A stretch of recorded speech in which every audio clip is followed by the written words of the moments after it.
Hello and welcome back to Love and Leadership. I'm Kristen. And I'm Mike. And we have a little bit of sick voice left, so bear with us. It has been quite the week, but fortunately this week is not about us. We have an amazing guest with us today, Shelli Brunswick. We are so excited to have her on. She is renowned for her advocacy in space technology and innovation. She was formerly a U.S. Air Force officer, as well as the Chief Operating Officer of the Space Foundation. And she's now the CEO and founder of her company, SB Global LLC. She is a prolific keynote speaker and author. She works with global think tanks and contributes to initiatives shaping the future space paradigm. And she's also been recognized for her support for underrepresented groups in many places as well. So thank you so much for being here, Shelli. Well, thank you for inviting me. I'm really excited to share my love and leadership with you. Amazing. Hi, Shelli. Nice to meet you. Thank you for coming on. You're welcome. I'm excited to be here. I'm sorry you're not feeling as well today, so I'll do my best to do most of the talking if that would be great. Yeah. We could just carry this. That would be fantastic. Yeah. Fortunately, we are mostly recovered, but we don't sound that way yet. So it's better than it was last week. Oh, it was rough. It was a rough cold. It was a mean cold. It had spite and hate in it. I don't know. Yeah. But you have such a fascinating background. I'd love to talk about where were some of the big moments that led you to where you are today? Well, I really like to say that my journey has 4 chapters, and that kind of describes what most people are probably doing. Their life is not one linear up and to the right. It's ups and downs and changes. And so for me, my journey with the 4 chapters started when I enlisted in the U.S. Air Force right out of high school. Like many people, I didn't have college money. I didn't know what I really wanted to study, and I wanted to see the world, and joining the U.S. Air Force was the best way to do that. I was stationed in Turkey and Germany. I was able to go to school at night using tuition assistance, and they made me a personnel specialist. So I was HR, which you're probably like, oh, I thought you were in the space industry. Well, not in the beginning. And then I did 12 years as an enlisted airman, going to school at night, being stationed around the world. And when I completed my bachelor's and master's degrees, I applied to become an officer in the Air Force, and that opened the second chapter of my journey. And the Air Force made me a space acquisition or space procurement officer. So I bought the satellites and ground stations and rockets, and that was an amazing career. I was not only a procurement officer, but I taught at Defense Acquisition University. I worked on Capitol Hill, securing the budget and creating the programs that the Air Force needed to support the space industry, because at that time there was no Space Force. And after a 29-year career in the Air Force, I retired and went to work as the Chief Operating Officer at Space Foundation, a U.S. nonprofit that does business internationally, putting on the World-Class Space Symposium in Colorado Springs every year, as well as doing educational capacity building, kindergarten through 12th grade, teacher professional development. And I kicked off their space commerce entrepreneurship program before I departed after 9 amazing years. And then I decided it was time for me to become an entrepreneur and fulfill those passions that I really wanted to do, to be the bridge from the space industry to the general public. And that's where I am today in that 4th chapter. That's cool. Well, 12 years in the Air Force. Okay. 29 years in the Air Force, 12 years 29 enlisted. 12 years enlisted. 12 years enlisted, and then 17 as an officer. Wow. Amazing. So that's quite a while. It seems just like a short time. I probably should have made it a career. Right. Well, it seems like the space industry has changed a lot over that time. When I was growing up, it was very much like a government thing, and now it's become privatized, or seems to have been. There's so much more private industry involved in space exploration and that kind of thing. How have you seen that change over the course of your very brief space career? Exactly. I'm still a young person, right, at heart. Yes, we all are. What I'd like to highlight is, let's really think about what probably many of your audience think about. Instead of my 35-year career in the aerospace industry, let's think back to the Apollo era. That's what a lot of people think as that mark of the space industry. So when we think back 60 years, that was not me. So just a reminder, I'm not that old. Yes, but ma'am. The Apollo era, absolutely. When we look at what it was, the technology was designed to put a human on the moon, send a man to the moon, and safely return him to Earth. End of story. You were in a space race with 2 countries. You were, as you said, primarily government workers, STEM professionals, science, technology, engineering, and math, and primarily a male workforce. Now, as we fast forward 60 years to where we are today, we are seeing more than 90 countries operating in the space industry, and many more want to operate in the space industry because they see how it benefits their communities, their economic development, their growth. It also, we can see a diversity of career fields. So yes, we still need astronauts and rocket scientists, but we also need a strong manufacturing sector. The supply chain, we saw the supply chain somewhat break down during COVID, and many of our large aerospace companies and space companies were in trouble. So it's really important to look at those jobs in the aerospace industry that go all the way into the supply chain, welding, electricians, manufacturing, as well as teachers. We need to inspire the next generation of workers. We need policymakers working on Capitol Hill. We need program managers like I was overseeing those space developments. You need investors and entrepreneurs, something we didn't have 60 years ago. So now there's an opportunity for all careers in the space industry, as well as all regions of the world. So it's a really exciting time to be in the space industry as we look forward to the next 60 years as it becomes, as you said, more commercialized and more global. So interesting. I love it. Yeah. And I'd love to talk a little bit about your book, or you actually have a book series that you're in the process of creating. Wow. You published the first one, which is What Space Got to Do with It, 10 Life Lessons for Personal Growth. And I really like this book. It explores key life lessons that apply far beyond space, but the way you structured each of them is it's combining like your personal reflections and experiences from others and a really good list of tips and resources. It's worth it for the resource list alone that you include in there. So I'd love to talk a little bit about what were some of the kind of most impactful leadership insights that came from your book and how you see them helping professionals today. Well, I'll share, like you said, the book is really structured to be a help because I have been a mentor for many years, paying it forward, or I've been similar to you, a keynote speaker. And in both instances, people say, do you have this written down? Do you have these insights written down? Do you have a book I can buy?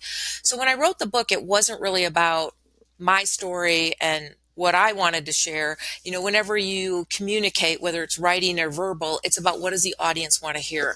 So when I wrote this book, I really focused on how would this help somebody who's reading it, who maybe can't connect with me one-on-one or can't find a mentor that can help them. So as you said, it's a little bit about my story through the lens of space. But then I interviewed 3 individuals for each chapter that are maybe not in the space industry. One of the first people is a former president of Ecuador who was deposed by a military coup. You do have space industry, so it's men and women, all regions of the world, all backgrounds, so that the book can apply to anyone.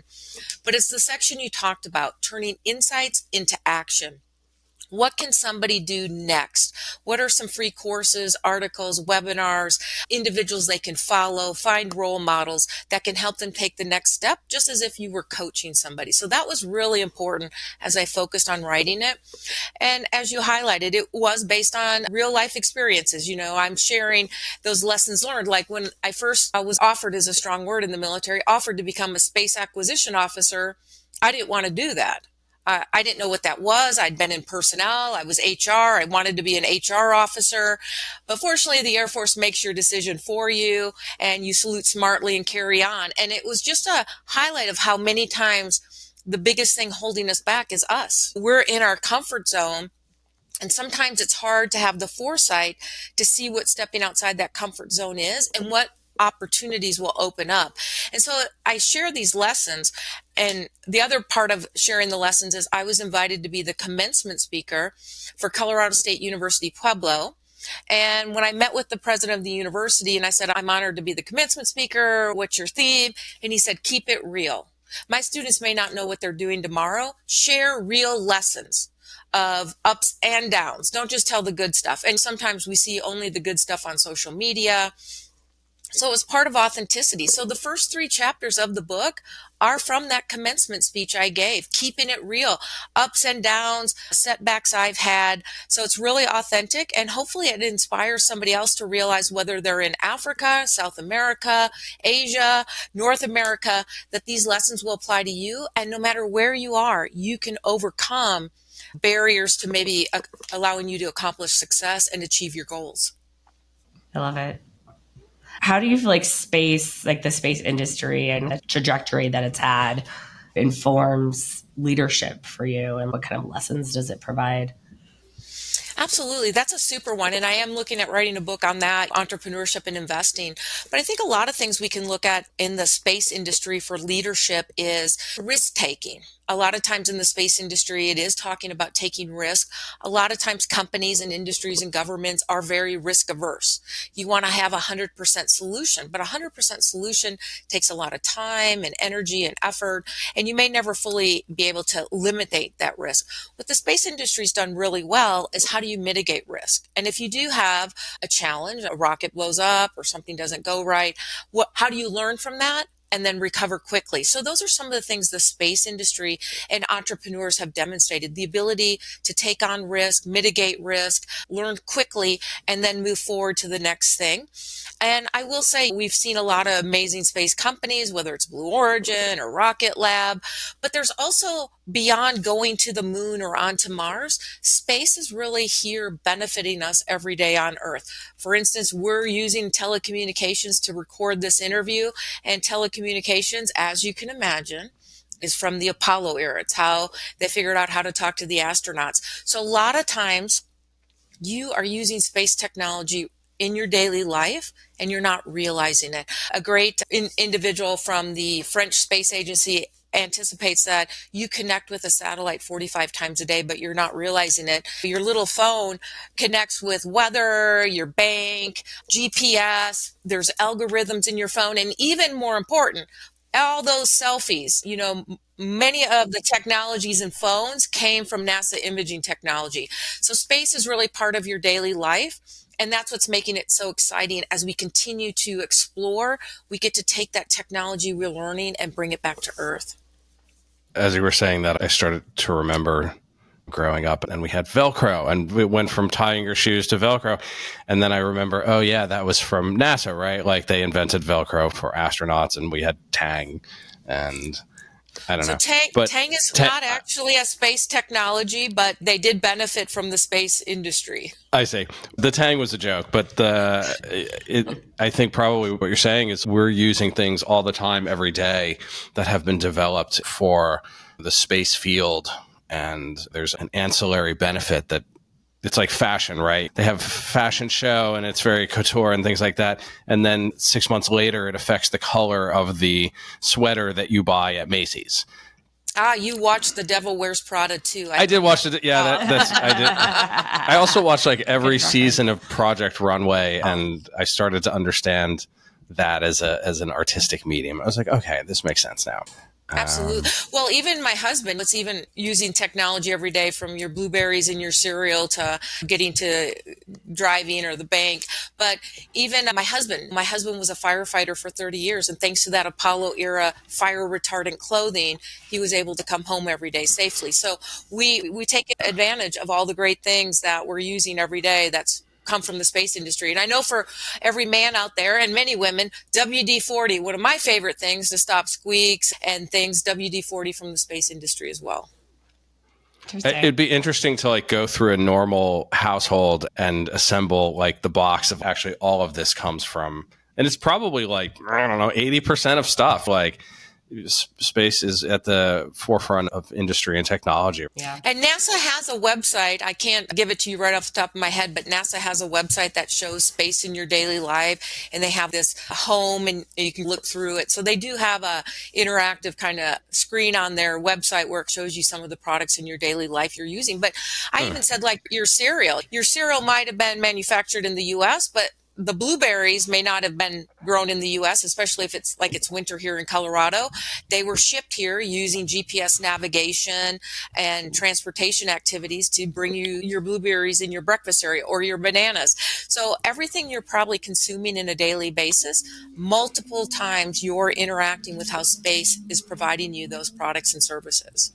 That's cool. Interesting. I think that's important to note too, because I think it's in this modern era, it's easy to be a lot less connected to space and like the efforts in space, right? Just because it's not like it was during the Apollo era where like literally everybody was watching as these major missions were happening. So I think it's cool to show how it relates to our our day-to-day lives and has a much bigger impact than we realize.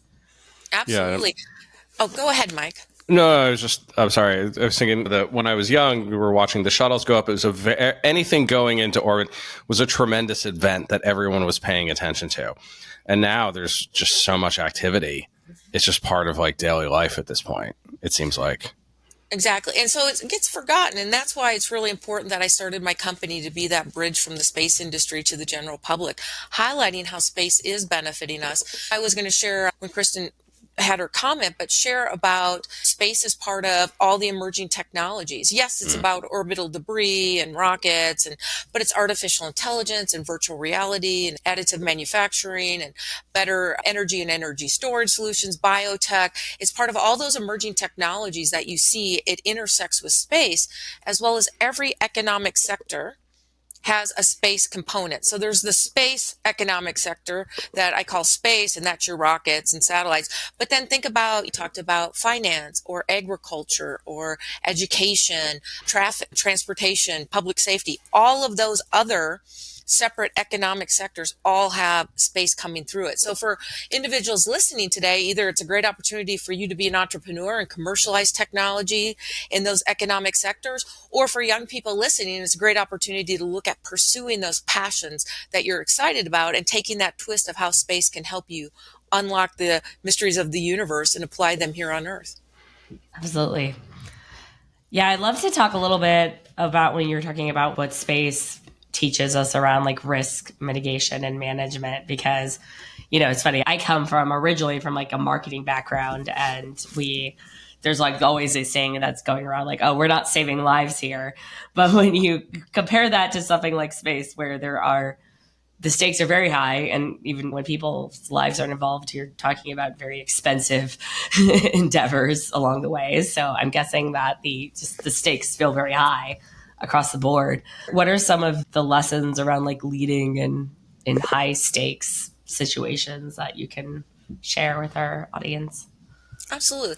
Well, I think one of the things to think about is space is not different than other industries. And let's take it off the shelf and say space is over here. Let's say, no, space is right here. It's just like everything else. And every entrepreneur in the space industry is like every other entrepreneur. They want to solve a problem. They want to create the best solution to that problem, and they want to be able to make money solving that problem.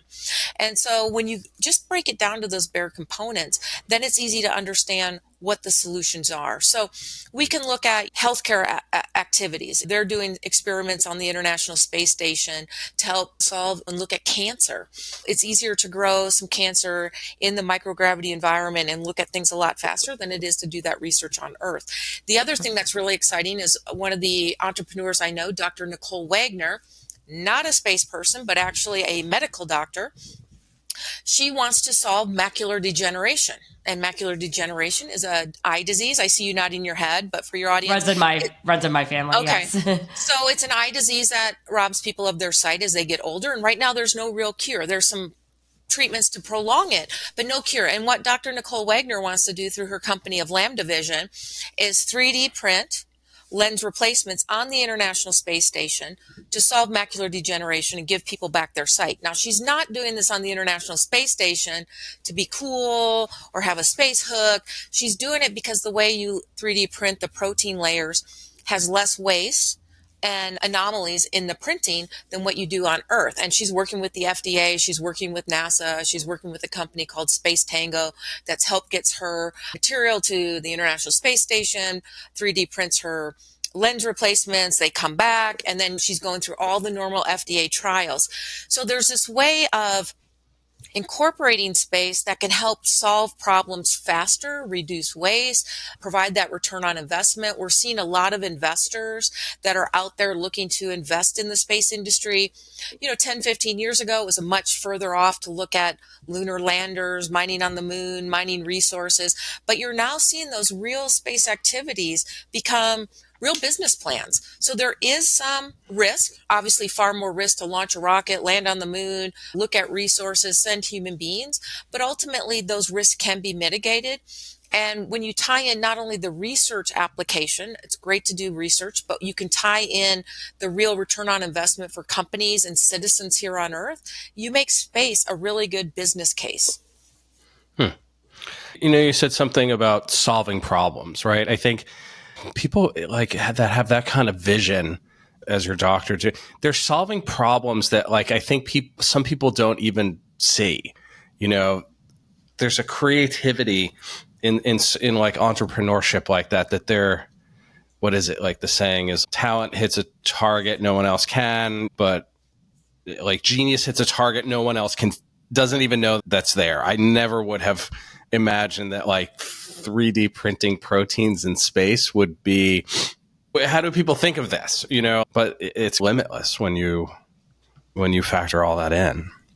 And it's all part of that emerging technology of additive manufacturing. And instead of doing the additive manufacturing on Earth, how can we do it in microgravity environment, especially for healthcare applications? You can do a lot of research. It makes the big business case for having commercial space stations that are there for manufacturing and all the activities that we can do, especially in cancer research and other forms of research. Osteoporosis, we look at all the diseases that humans can get living off planet, living in microgravity environment. Women's osteoporosis greatly grows. You can see the female astronauts that have come back with osteoporosis. So Bayer has created an osteoporosis drug that benefits women here on Earth, because women, we suffer from osteoporosis as we get older. So one of the things I'll highlight is one of the books in my series that's coming up, and I already have a talk on it, is called What Space Got to Do with It? Out of This World Leadership.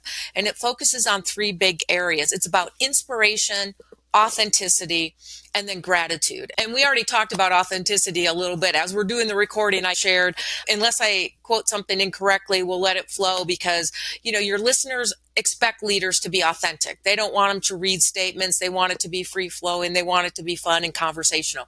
But even before you get to authenticity, your leaders got to be inspirational. And yes, many leaders in the space industry are inspirational, but leaders in general today have to be inspirational. Nobody wants somebody to get in front of the camera and just read their script and maybe look at you and then, okay. No, they want you to be able to talk from the heart. They want you to be able to inspire them, give them the vision. Where are we going? Not just the next mountain peak, but 3 mountain peaks beyond. This is where we're going. And now here's how we're going to get there, and create that roadmap. Be great communicators. Be authentic. And then, of course, the one I say is most important is the gratitude, giving back. And that's where we circled back to, I'm being a mentor, and writing this book series is kind of part of that gratitude. I've had amazing mentors, role models, champions who've helped me get in the right position. And I now want to be at a point where I can really help people accomplish their goals and dreams. I love that so much. The inspiration, authenticity, and gratitude. And I think gratitude is not something that you see in a lot of leadership models that are out there. And I think that's pretty unique. And there's a big case for why that should be a big part of what makes great leadership. It's what I've learned through my career, is that those grateful leaders that I've had. Major General Al Flowers was a wonderful leader when I was in the Air Force. He was the longest serving airman in United States Air Force history, starting as an airman basic and retiring as a 2-star general. He taught me that gratitude. He never started any speech, any talk without thanking people, thanking the people who got him there, thanking people. And so I learned from him and his leadership of gratitude, but also Dr. Harbin Aurora Ray, who started the G100, where I serve as the global chair for the G100 Space Technology and Aviation Wing. And her feeling about gratitude, start a gratitude journal. Sometimes we get down on ourselves and we can get into a loop of despair. But when you start a gratitude journal, what are 3 things you're grateful for every day? I'm grateful for my husband. I'm grateful we get to talk today. I'm grateful for my little dog. What are the things that you can be grateful for every day? And it starts to rewire your brain and create more possibilities, not only for you, but for those around you. Absolutely. Yeah, we are big fans of that. We're bad practitioners. So. It's a process, right?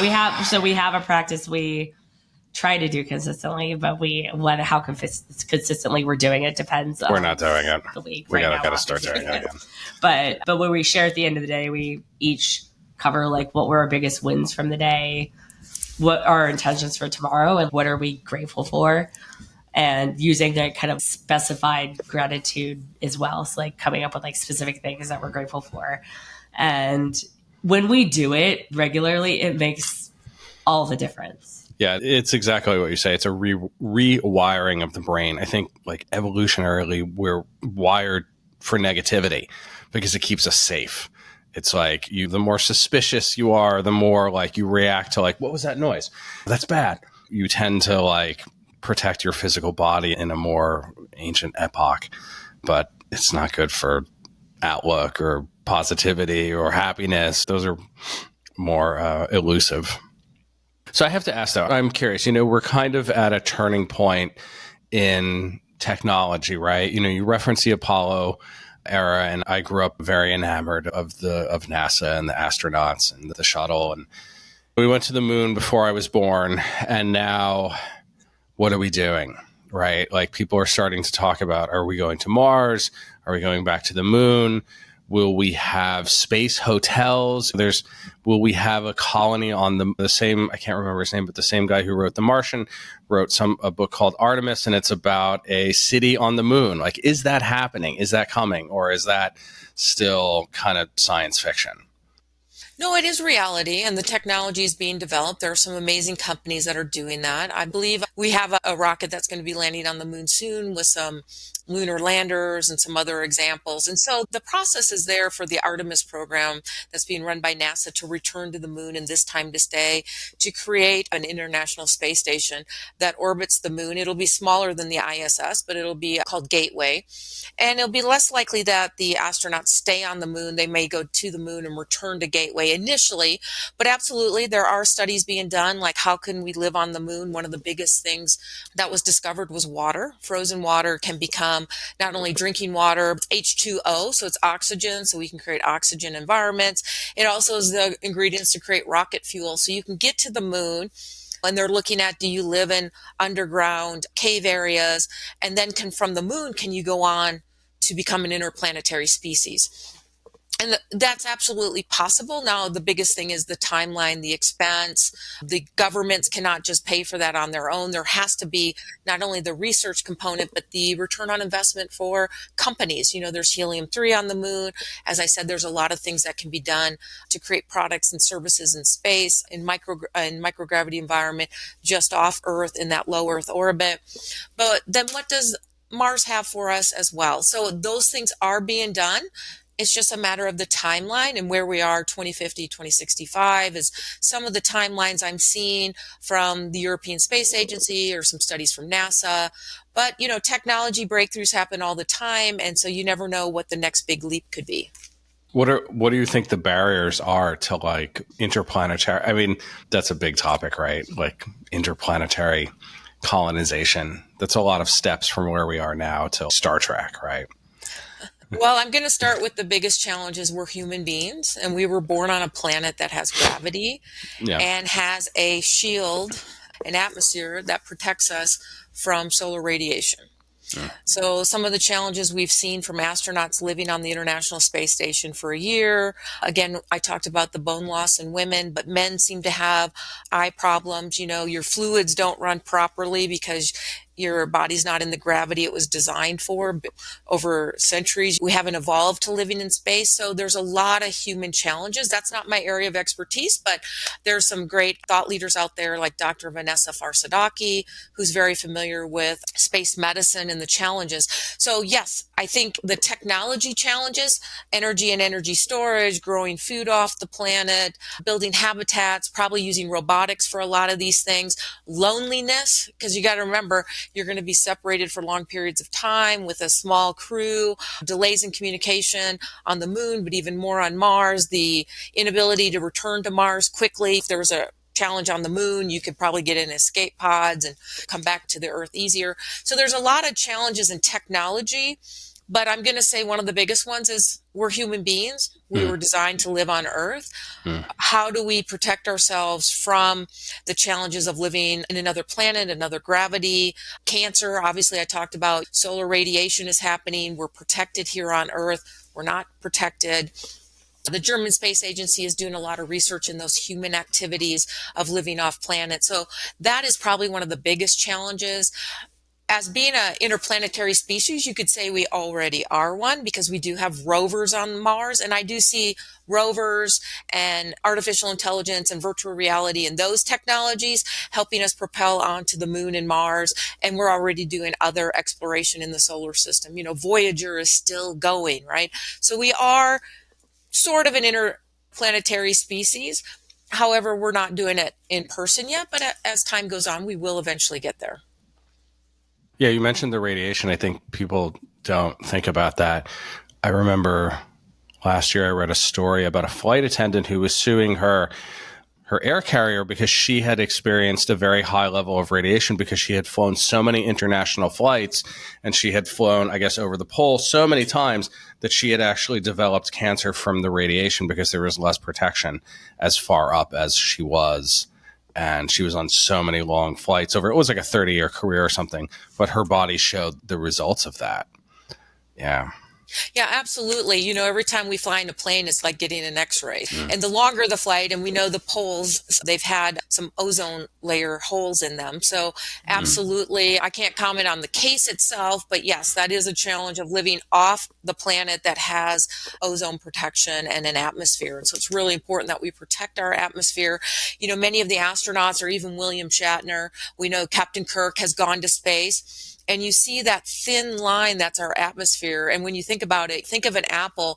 Our atmosphere is like the thickness of a dime. When you think about the apple would be the earth and the dime would be like our atmosphere. So it's very fragile.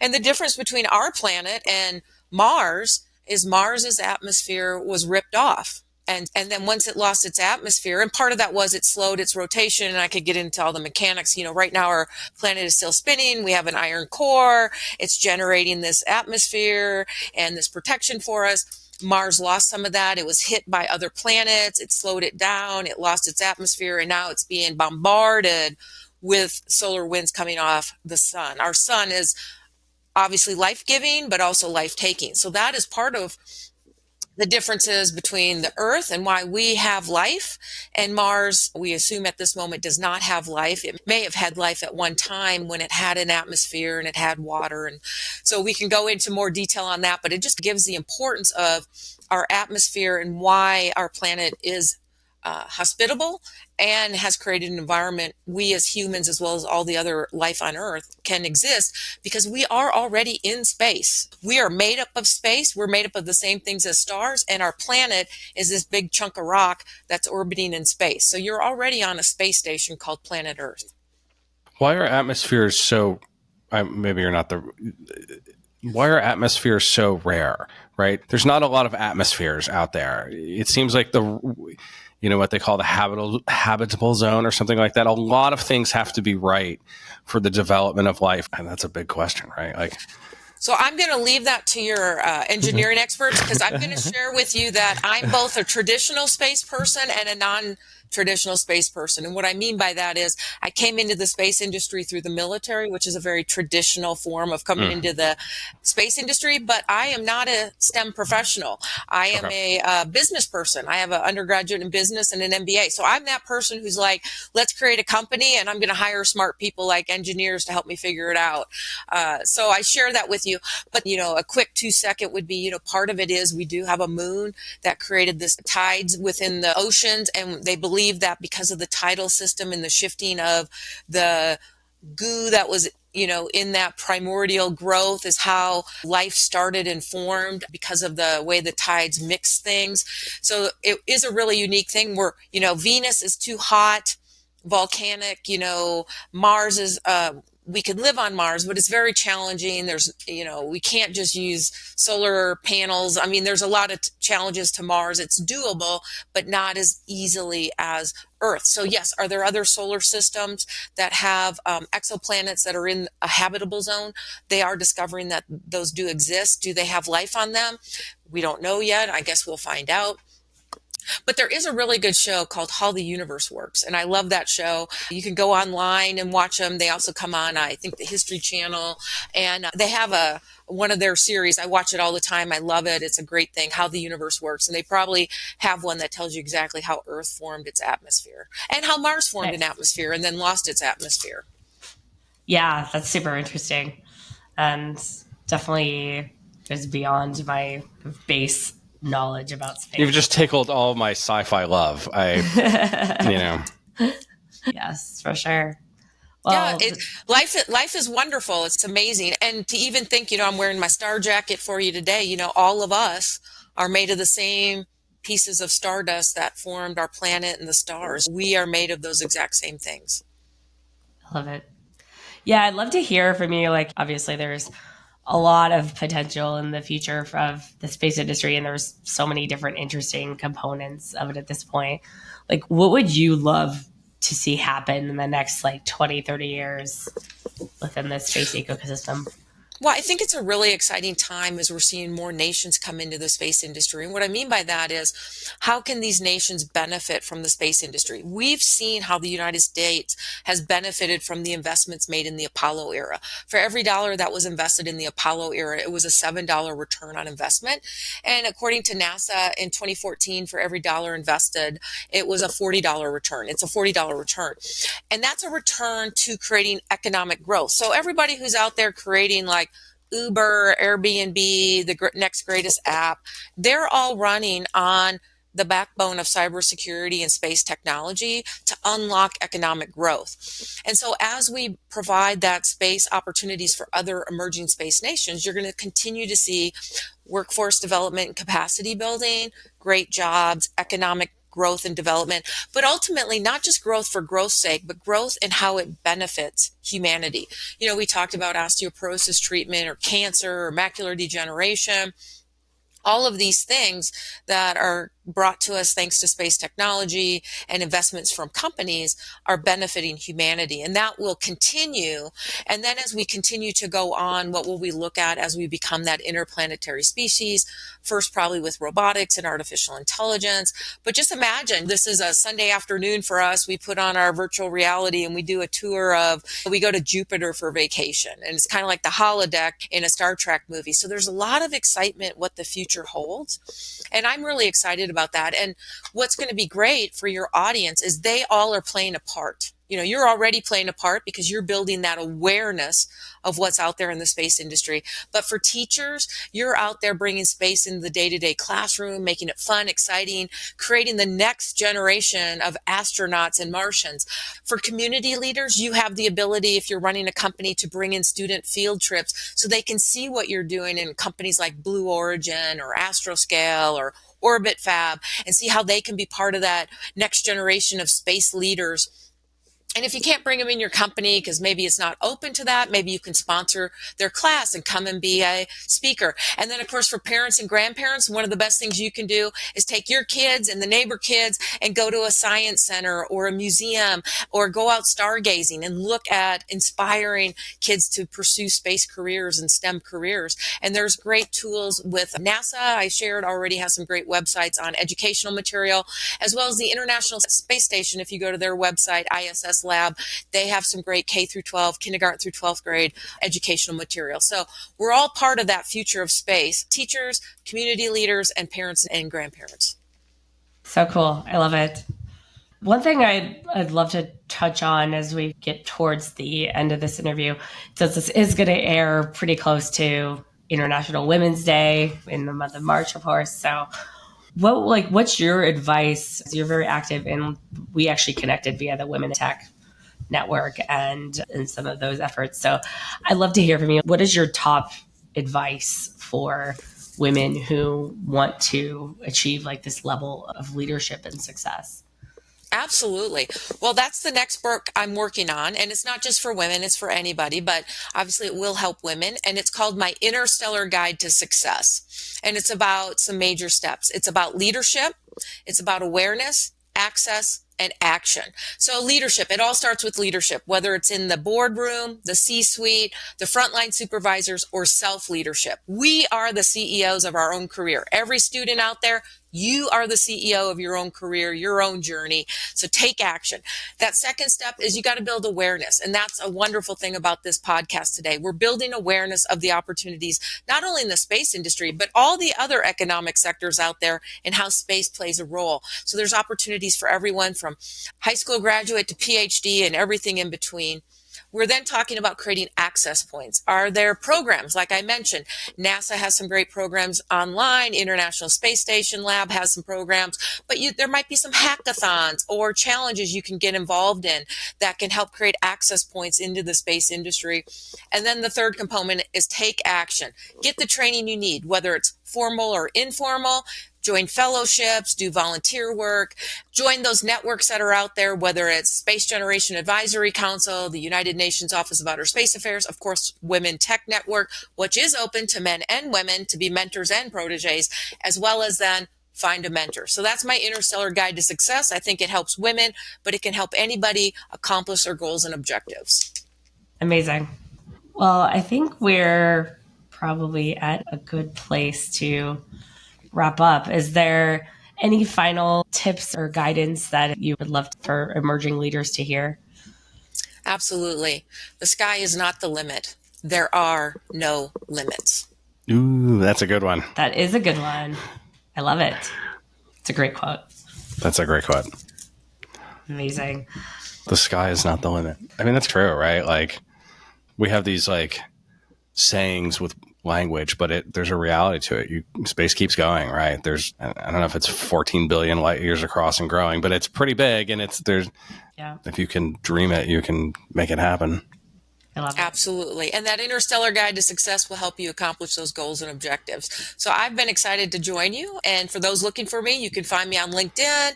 I have Shelli Brunswick website, and my book is available on Amazon. And until next time, I look forward to seeing you around the galaxy. Amazing. And for our listeners, we'll include links to all of Shelli's social media and, of course, her book in the show notes. So you can find it all there. Well, thank you again, Shelli. This has been fascinating and a really cool perspective on space and the impact it has for all of us, even if those of us in industries that have nothing to do with space. It has a much bigger impact on us than we realize and has so many lessons for leaders everywhere. So thank you for sharing all of your experience and wisdom with us. You're very welcome. And you're already in the space industry. You just don't know it. I love it. Well, thank you again, Shelli. And thank you, Shelli. Thank you to our listeners, and we will see you guys next time.